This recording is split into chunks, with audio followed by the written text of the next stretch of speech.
Good morning, and welcome to World in 5, your trusted source for comprehensive coverage of today's most pressing events, delivered with accuracy, integrity, and insight. On Sunday, a rocket stage test firing by the Chinese commercial firm Space Pioneer ended in a dramatic explosion.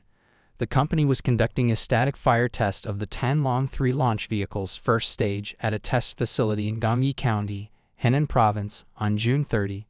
We have Shelby reporting on this. Amateur footage posted on Chinese social media by Gangyi residents shows the 9-engine test stage igniting and then unexpectedly lifting off. Normally, hold-down clamps and other structures are used to keep stages securely in place during such tests.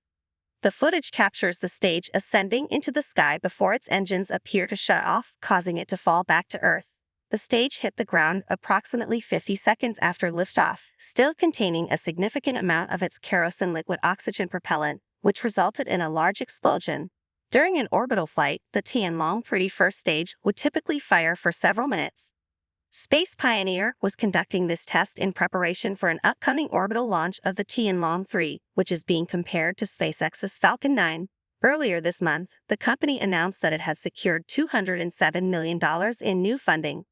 Back to you, John. Thanks for that update. European weather satellite operator EUMETSAT has rescheduled the launch of its upcoming weather satellite, shifting from an Ariane 6 to a Falcon 9, a decision that has taken European space officials by surprise and caused some frustration. We have Anthony reporting on this. On June 28, EUMETSAT announced that the Meteosat third-generation Sounder 1, MTGS-1, geostationary weather satellite will now launch on a Falcon 9 in 2025. Initially, the satellite was set to launch as early as 2025 on an Ariane 6. Phil Evans, Director General of EUMETSAT, stated that exceptional circumstances prompted this decision but did not provide further details.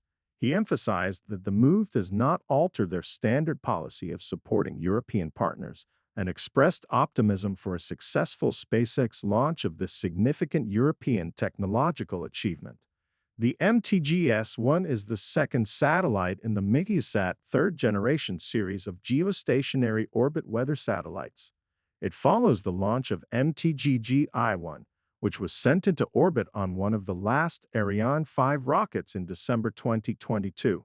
Notably, MTGS-1 is the first in the series to be equipped with a sounder instrument, capable of providing vertical profiles of temperature and water vapor to enhance weather forecasting. Back to you, Bella. Thanks for that update. Firefly Aerospace has entered into an agreement to launch its Alpha rocket from the Esrange Space Center in northern Sweden. We have Jensen reporting on this. The Swedish Space Corporation, SSC, and U.S. space transportation company Firefly Aerospace announced a collaborative agreement for the launches of Firefly's Alpha rocket from the Esrange spaceport, starting in 2026. The launches will take place at Esrange Launch Complex 3C, with pad modifications already underway, according to SSC. Both the Swedish side and Firefly aim to support commercial, civil, and defense customers, with the inaugural Alpha launch scheduled for 2026. The new complex will support commercial customers in the broader European market and enable tactically responsive space missions to further advance national security for NATO countries, an SSC statement read. Esrange has been operational since 1966, primarily facilitating sounding rocket launches for microgravity and atmospheric research. It expanded its capabilities with the inauguration of orbital launch facilities in January 2023. Back to you, John. Thanks for that update. On June 28, U.S. Space Command issued a reminder that it will be closely monitoring the controlled deorbiting of approximately 100 Starlink satellites, an operation announced by SpaceX in February. We have Alana reporting on this. SpaceX decided to deorbit these early version 1 Starlink satellites after identifying a potential issue that could increase the risk of future failures. The operation, expected to last several months, involves a controlled descent of the satellites from low Earth orbit. With a constellation of about 6,000 satellites and growing, SpaceX routinely deorbits spacecraft at the end of their operational life.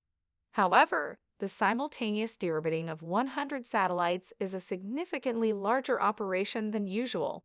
To keep the public informed, U.S. Space Command stated that reentry information for each satellite will be available on space-track.org, a public catalog used to track orbital objects and prevent potential collisions. Space Force units under U.S. Space Command are collaborating with SpaceX to safely track the orbit lowering and reentry of Starlink satellites, the command said in a news release. Back to you, Bella. Thanks for that update. Thanks for tuning in to World in 5 for your daily dose of news and updates. Don't forget to hit that subscribe button and turn on notifications so you never miss out on breaking stories and insightful analysis.